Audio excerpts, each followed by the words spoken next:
Урматтуу достор, жай мезгил аяктап, азыр кыргыз кинолору эл алдына тартууланып баштады кайрадан. Эми азыркы учурда алдыбызда Пери кино тасмасы болмокчу. Режиссеру Адлет Ахматов. Бул байкебиз актер, режиссер жана каскадер. Байкебиз экен, эми көрөлү кандай кино тартканын. Эң башкы суроо бул жерде башкы каармандар эл алдына чыкпаган актерлор экен. Эми булар кандай ойношту, кандай тасма тартуулашат, көрөлү. Кеттик.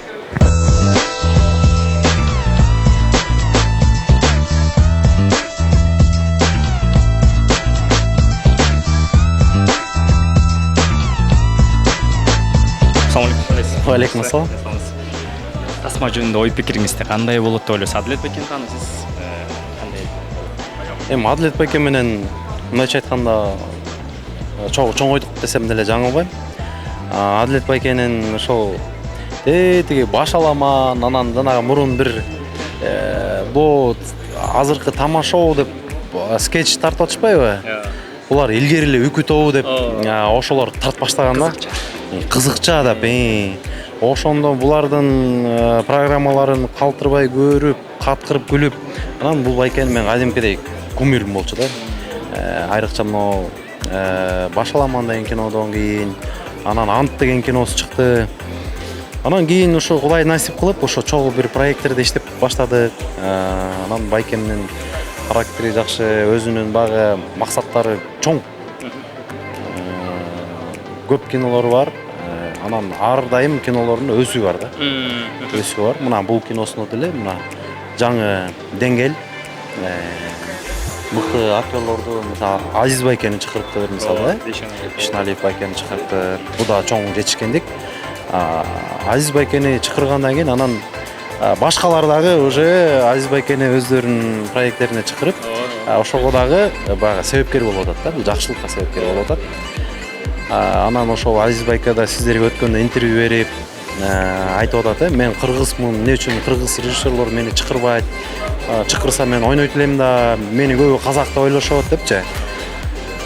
Көбү билди, ошо Азиз байкем чакыргандыктан келген экен, анан ошондон улам багы көбү ошо Азиз байкенди таанып баштады да, кыргыздын мыкты актер экен депчи. Көбүнчөсү казак деп ойлошкандан.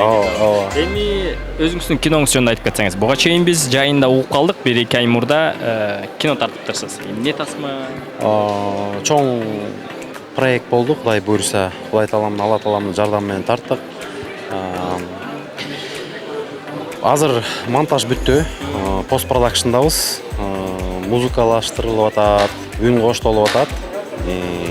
Ноябрдын 2-синен баштап биз прокатка чыгабыз, Кудай буйруса. Өтө жакшы, таасирлүү тасма болот, мен ишенем. Мыкты актерлук курам, жакшы команда менен тарттык, Кудай буйруса. Буйруса күтөбүз эми. Силерге да рахмат. болсун. Рахмат. Өзүңүз жөнүндө айтып кетсеңиз, бул тасмада кимди аткарып атасыз? Баннерден көрүп калдык сизди. Терс карманды ойнойм. Өзүм тасма жөнүндө эчтеке деп айтпай эле коеюн, окуясы жөнүндө. Кызыксыз болуп калбасын. Несин айтып берсем болот? Мисалы үчүн, тасмага кантип тартылып калдыңыз? Кастингденби өзүңүз жөнүндө кандайдыр бир маалымат? Актерсузбу же? Мен КГУКиде окуйм, Бишенелиев атындагы. Режиссерго окуйм бирок. Кастингге мындай келип калдым, эми жазып калды Жаныш байке. Азыр монтаждын директору, сценарист ошо жазып калды. Кастингге келип кетпейсиңби деп. Эртеси күнү бардым. Акыркы болуп ойнодум. Мен мага чейин көп эле киши келиптир бул ролгочу. Мен эң акыркы болуп келиптирмин. Анан 3 вариант ойноп бердим. Режиссерго экинчи вариант жагып калгандан давай. Макул жактың деди. Мен кетип барат да ойлонуп калдым. Мындай болот го ситуация. Сен бирөө айткан сөздөн кийин ойлонуп калган, билейин монт айтсам болмок экен деген ой болот го. Кетип барат. Билейин монт ойносом болмок экен деп ойлонуп кетип анан. Бул кастингде мен азыр кайра эле ойносом болот да деп барып туруп эле Адлет байкени чакырдым да. Адлет байке десем, ойноп көрөйүнчү десем, жүр тияка барабыз деп тамеки тартып. Эмнеге ойнойсуң дейт. Бир жакшы вариант бар өзүң коштун үстүнөн десем. Монт карап тур, кереги жок. Мага жагып атасың дейт. Ошондо эле айтты, давай алам сени деди. Баланча кинолорду көр, ошолордо байка, анан дагы сүйлөшөбүз. Давай деди. Ошо менен Бул образ антагонист деп калдыңыз. Образга кириш үчүн өзүңүз айткандай кайсыл кинолорду көрдүңүз? Кандай, кимден алдыңыз образ? VIP деген бир кино бар, ошону жөнөтүшкөн. Ошол жакта главный герой башкы терс каарман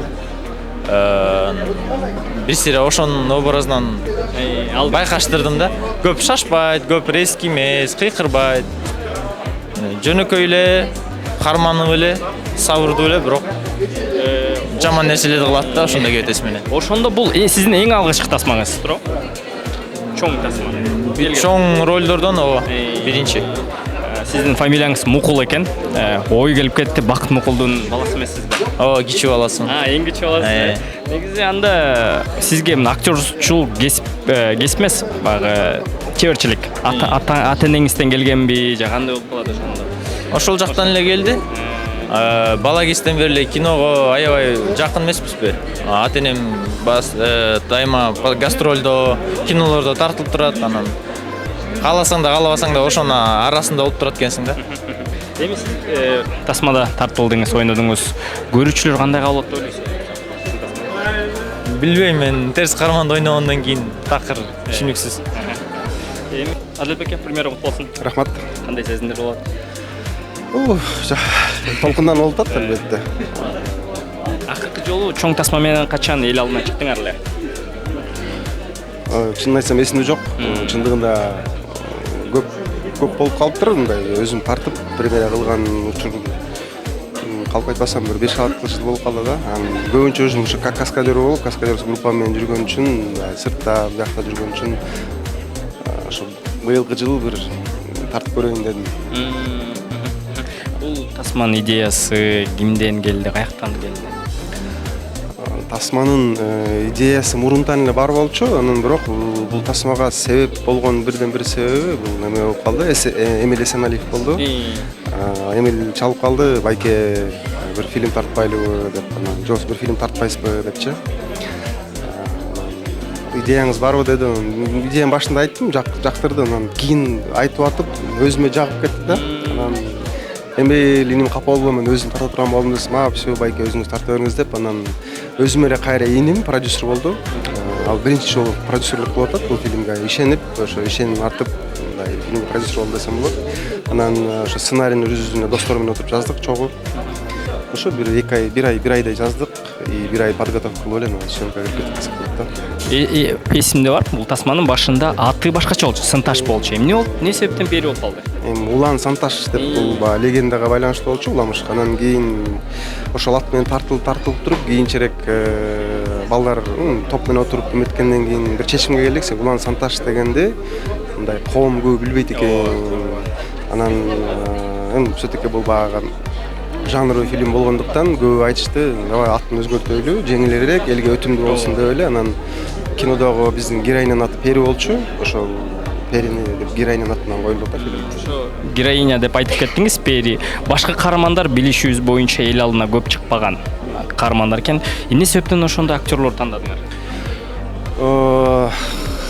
Кандай десем, сценарий жазылып атканда эле баягы мындай герой персонаждарды көз алдыма элестеткенде актерлордон мындай көп пробага чакырдым. Чындыгында актерский жакшы болгон менен физический даны же ростуру келбей калат, мындай эме болуп, анан чындыгында мындай фактура карап алдык.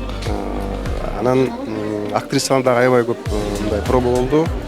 Анан Жибекти бирөөлөр сунуштап калды. Ошондой кинодо ойногон башта. Анан мен пробаны көргөндө эле жактырдым. Анан все утуртеткенден кийин мага айтышты, бул мындай популярный кыз, негизи депчи. Мен кийин билдим да, анан мен кыйналбайбыз десем, жок деп эметишти. Көрсө жакшы, актерлор сонун ойноп берди. Жок, кыйнаган жок. Чындыгында кыйнаган жок. Тасмада Азиз Бейшеналиев байкебиз тартылып кеттир. Демек, тасманын бюджети көп эле окшойт. Жакшы эле. Анан эми Азиз байке боюнча, Азиз байке менен биз мурунтан иштеп жүргөнбүз, казасын көп болуп. Ошондуктан Азиз байке бир ооз эле айттым. Ушундай байкесизге роль бар десем, да без проблем деди. Анан суммасын, акчасын келиштик. Келди, тартып кетти. Эми буюрса, көрүүчүлөргө ушул тасмаңыз эми коммерческий кино бул деген өзү элге өтөт да, көбүнчө элге тартууланат. Коркунуч сезим болгон жок, кандайдыр бир комедия эми мындай да, коммерческий фильм болгондо деле баары бир автор катары режиссер катары коркуу сезим болот. Чындыгында может өтпөй калышы мүмкүн. Или феномен болуп өтүп кетиши мүмкүн, элге жагып кетиши мүмкүн. Ошого биз башынан эле могу теманы алып атканда, бул социальный тема бар ичинде.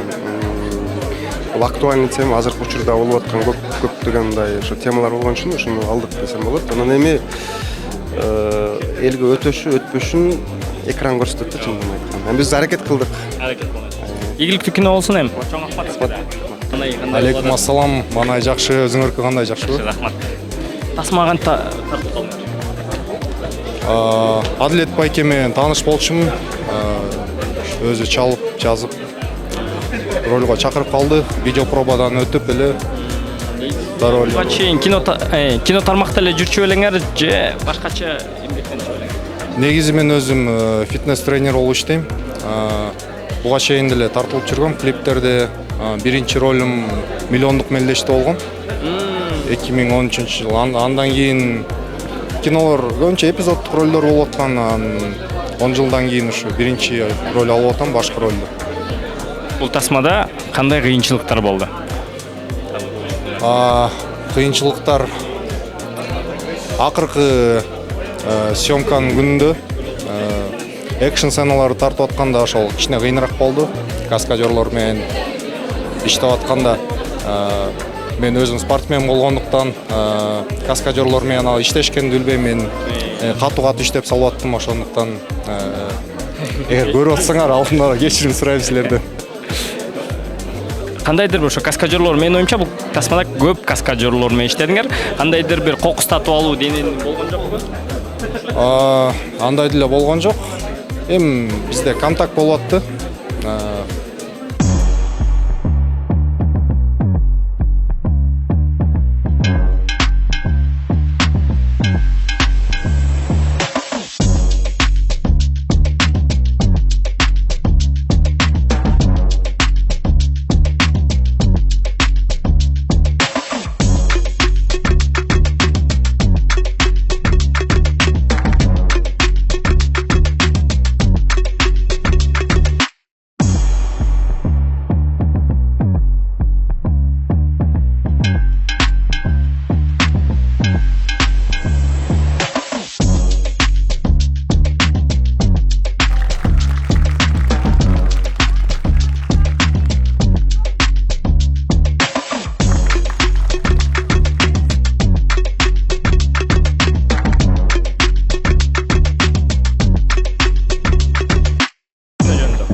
Эми сөз жок.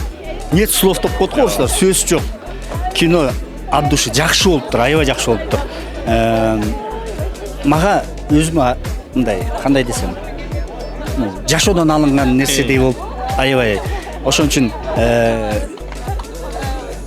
баарына айтам, келип обязательно көрүп кеткиле. Аябай жакшы кино болуптур. Тасма жөнүндө ой пикириңизди айтып бересиз? Мыкты. Жаңа эле Инстаграмга киргизип аттым эле. Биринчиден режиссер байкебиз аябай сон тартыптыр. Аябай сонун жашоодогу болгон эл айта албаган сөздөрдүн баарын ушу кино аркылуу жеткирген экен да. Анан айрыкча мага Жибектин ойногону ушундай жакты, ушундай жеткире сонун аткарыптыр. Ишендирди, жакшы көрдүм, чогуу ыйладым. Мыкты актриса экен. Буюрса келечеги алдыда. Анан антагонист жанындагы жанагы актер терс карманды аткарган баланын дагы ойногону ушундай жакты. Башында ойлоп кеттим мындай биздин кыргыз бала эмес го деп, кыргызча сүйлөгөндө аябай бир сыймыктандым да. Анан бет арчуңуздар дагы эле келиңиздер. Мен башында түшүнгөн жокмун ошол бет арчууну көрүп, эмнеге коюп коюшту деп мен ойлогом да, боевик болот го депчи. Адилет байке ошондой тасма жакшы көрөт эмеспи. Анан башталганда эле ай дедим да. Кечке ыйлап эле жанындагы барын уялдым чынын айткандачы. Тогуна кечке ыйлай берет экен деп айтпасын деп. Бирок чынында эле аябай мындай глобалдуу бир чоң бир көйгөйдү, маселени ачышыптыр да. Көрүүчүлөр кандай кабыл алат деп ойлойсуз? Кээ бир жерлерде мындай таң калып кетип аттым. Себеби кыргыз киноиндустриясында мындай көрүнүштөр биринчи болушу мүмкүн. Мен таң калып ишене албай кетип элечи. Ушундай нерселер болушу мүмкүн. Анан кайра бир четинен ойлодум, мен тасма аркылуу айтпагандыктан кантип айта аласың анан депчи. Башында ойлодум, балким булар кичинекей балдарга эмес кылып койсо болмок, чектөө кылып. Чектөө возраст мисалы. Ошондой коюп койсо болот деп ойлоп, анан кайра бир четинен ойлодум да, эми бул деле бир эме да, кандайдыр бир тарбиялык жактан дагы. Ооба. Биз мисалы үчүн Голливудтун деле кинолорун көрүп атпайлыбы? Эчтеке болбой эле. Ал жактан да тарбиялык бир маселелерди көрүп атабыз дегендей. Ошо? Саламатсызбы? Мана кандай? Сонун. Ойноптуз. Рахмат, чоң рахмат. Тасмага кантип тартылып калдыңыз? Тасмага мага так Аят эже жазды, Аят эже кастингке кел деп. Очень спонтанно, орысча сөздөр кошоюн, кечирип коюңуздар. Спонтанно пришла на пробы. Анан бир сценаны ошо ыйлаган жагын аткарыш керек эле. Эмоциональный именно. И болду. 1-2-3 күндөн кийин ответ берди, айтты: "Вы приняты, мы вас взяли" деп. Ошентип тартылып калдым. Өзүңүздү чоң экрандан көрдүңүз. Кандай сезим болду? Бул менин биринчи кином эмес. Бирок мындай чоңоюп калган кезимде биринчи кино деп эсептейм. Биринчи кином Сүтак болгон. Бул менин экинчи главный роль аткарган кином болот. Сезимдер аябай мындай башкача. Очень рада. Для меня большая честь сниматься в кыргыз фильмах. Ошо. Эмоциональный жерлер көп экен. Кайсыл жери сиз үчүн кыйыныраак болду? Эң кыйын бул асылган жери, потому что бул жеринде бүт тагдырым баары бузулду. Ошондуктан аябай тяжело было переживать этот момент, но именно как раз пережила и поэтому плакала, поэтому вот прям через себя пропустила эту ситуацию. Ошо анткени бизде Кыргызстанда мындай ситуациялар көп. Көп кыздардын тагдыры бузулат ушундай. Ошондуктан ушундай болбош үчүн да фильм тартылды деп чыкпайм. Негизи комментарийлерде көбүнчө жибек үчүн барабыз деген аябай көп комментарий болду. Ошолорду окуганда кандай сезимдер болду? Аябай, очень приятно, потому что мен кинодон башка өзүм еще блогер болом. Ошондуктан мындай жоопкерчилик несу, знаете, вот за соцсети, и наоборот я рада, что очень много людей хотят прийти, посмотреть, для тем более молодежи. Это поучительно, это очень много значит, поэтому вот приходите, обязательно смотрите, оставляйте свои комментарии по этому поводу. Такой последний вопрос. Мисалы үчүн сиз TikTok'то тартылып жүрөсүз. TikTok, Instagram'да. Кинодо тартылганда мындай айырмасы барбы экен бир кандай? Ооба, албетте, чоң айырма бар. Кинодо башка эмоция, башкача баштайсың, мындай ойногонду башкача баштайсың. Кинодо, TikTok'то бир тартып коесуң, күлөсүң, бүттү. А тут надо переживать каждую сцену, каждый кадр. Поэтому этим и отличается. Атмосфера в кино вообще совсем другая. Мне очень нравится. Эми мындан ары көрөбүзбү сизди кинолордон? Буйруса көрөсүздөр дейм го. Өзүм деле ошол кино жагынан хочу продвигаться вот в плане кино. Поэтому буйруса көрөсүз. Да, зову вас, приходите, смотрите, следите за мной, да такая. Рахмат. Тапсырма аябай, кандай айтсам, тарбиялык мааниси чоң, жакшы тасма болуптур. Чын эле айтып атпайбы, жана чыккандан кийин да режиссерлор кыз айткандай, чын эле көп эле андай нерселер, көп эле зомбулуктар көп эле болуп жүрбөй коомдо, буга чейин болуп келген, болуп жүргөндөн ошол унчулбай калып көмүскөдө калып калып атпайбы? Ошондой калбасын, ошондой мындай айтканда акыйкаттык, чындыктар бастар эмне деп коет орустарда, ошо туйбай дегендей болуш керек да. Ошо ар бир кыз бактылуу болсун, ошо Перим дегендей сыяктуу ар бир кыздын жүрөгүндө ошо Перимдей кыздар, ар бир кыргыздын, ар бир кыз эмес, дүйнө жүзүндө бүт жаш секелек кыздардын кыялы, жана айткан архитектор болом деген кыздын кыялы, ушундай кыялына жетсин ар бир кыз, андай тагдырлар болбосун, Перимкиндей. Ошо келечек кең болсун, ар бир элимдин, кыздарымдын, бүтүндөй кыргыз журтунун элинин. Рахмат. Тасма жөнүндө жакшы. Жана эле айтып кеттим, баягы бул сезондун ачылыш тасмасы болду. Дегенде эле ыйлатып, аябай мындай жүрөккө тие турган тасма болуптур. Адилетчан Адилеттин командасына ийгиликтерди каалайм. Мага жаккан ошол жаңы жүздөр. Өзгөчө ошол башкы каармандын ролун аткарган кыз менен башкы терс каармандап болду. Ушул экөө аябай мага жакты. Мен ойлойм, бул жигит кыздар эгер да көп тасмага катыша турган болсо, мындай кыргыз киносуна жакшы мындай бир актерлор пайда болот. Тасма өз жөнүн айта турган болсок, мындай оор тасма экен. Оор тасма. Баягы биз комедия көрүп калбадыкпы? Анан могу оор тасманы негизи сагынып эле калат экен. Былтыр 2022 жылы ушундай драма, триллер жанрына тасмалар көп тартылган. Бул да ошолордун катарын толуктаптыр. Мен ойлойм, көрүүчүсү көп болот. Өзгөчө ошол кыз келиндер ыйлап көрүшөт деп ойлойм. Ошол атайын ошо коюп койгон. Ийгиликтерди каалайм. Мен суроо берип кетейин, өзүңүз качан кинода элге тартыласыз? Мен азырынча билбейм, бирок биз азыр Чочун киши деген сериалдын үстүндө иштеп атабыз. Ал жакта мен бирок режиссер эмес, продюсер катары иштеп атам. Өзүм качан тартам, билбейм, көрөм. Азырынча жакшы проекттердин үстүнө изденип атам. Эгер жакшы нерсе чыгып калса, тартууга даярбыз. Рахмат. Мына достор, кинону көрүп өттүк.